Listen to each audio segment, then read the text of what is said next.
പ്രദേശങ്ങളിൽ കാര്യമായ മുന്നേറ്റം കാഴ്ചവെച്ച ബിജെപിക്ക് പക്ഷേ ഗ്രാമപ്രദേശങ്ങളിൽ ക്ഷീണവും സംഭവിച്ചു. ഉത്തരേന്ത്യൻ സംസ്ഥാനങ്ങളിലേതുപോലെ നഗരങ്ങളിലും പട്ടണങ്ങളിലും സ്വാധീനം ഉറപ്പിക്കുന്ന ശൈലിയാണ് ബിജെപിയുടെ മുന്നേറ്റത്തിൽ വ്യക്തമാകുന്നത്. കോർപ്പറേഷനുകളിലെയും മുനിസിപ്പാലിറ്റികളിലെയും ബിജെപി സാന്നിധ്യം തന്നെ തെളിവ്. തിരുവനന്തപുരത്ത് 6ഉം തൃശൂരിലും കൊച്ചിയിലും 2 വീതവും സീറ്റുകൾ നേടിയ ബിജെപിക്ക് കഴിഞ്ഞ തവണ തിരുവനന്തപുരത്തും തൃശൂരും ഒറ്റ സീറ്റ് പോലും ഉണ്ടായിരുന്നില്ല. കൊച്ചിയിൽ മാത്രമാണ് പേരിന് ഒരംഗം ഉണ്ടായിരുന്നത്. സംസ്ഥാനമൊട്ടാകെ ഇത്തവണ 76 നഗരസഭാ വാർഡുകളിലാണ് ബിജെപി ജയിച്ചത്. ഇതിൽ കാസർകോട്ട് പ്രതിപക്ഷ സ്ഥാനത്താണ് പാർട്ടി. പാലക്കാട് ജില്ലയിലാണ് പാർട്ടി കൂടുതൽ നേട്ടമുണ്ടാക്കിയത്. പാലക്കാട് മുനിസിപ്പാലിറ്റിയിലെ 15 സീറ്റ് ഉൾപ്പെടെ 21 മുനിസിപ്പൽ വാർഡുകളിലാണ് താമര വിരിഞ്ഞത്.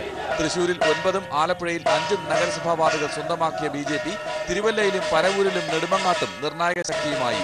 ഇവിടെ ബിജെപി അംഗങ്ങളുടെ നിലപാട് ഭരണം നിശ്ചയിക്കുമെന്ന നിലയാണ്. ഇതുവരെയുള്ള ഫലമനുസരിച്ച് 10 ബ്ലോക്ക് പഞ്ചായത്ത് വാർഡുകളിലും 297 ഗ്രാമപഞ്ചായത്ത് വാർഡുകളിലും ബിജെപി മുന്നിലാണ്. അതേസമയം കാസർകോട്ട് കഴിഞ്ഞ തവണ 6 പഞ്ചായത്തുകൾ ഭരിക്കുകയും 7ഇടത്ത് പ്രതിപക്ഷമായിരിക്കുകയും ചെയ്ത പാർട്ടി ഇത്തവണ 4 പഞ്ചായത്തുകളിൽ മാത്രമാണ് മുന്നേറിയത്. ഗ്രാമങ്ങളിൽ സ്വാധീനം നഷ്ടമായെന്ന് ചുരുക്കം. ഇരുമുന്നണികളുടെയും നേതാക്കൾക്ക് വരും ദിനങ്ങളിൽ ധാരാളം ചർച്ച ചെയ്യാൻ അവസരം നൽകിക്കൊണ്ടാണ് കാവിപ്പട കരുത്തുകാട്ടിയത്. മനോരമ ന്യൂസ്, തിരുവനന്തപുരം.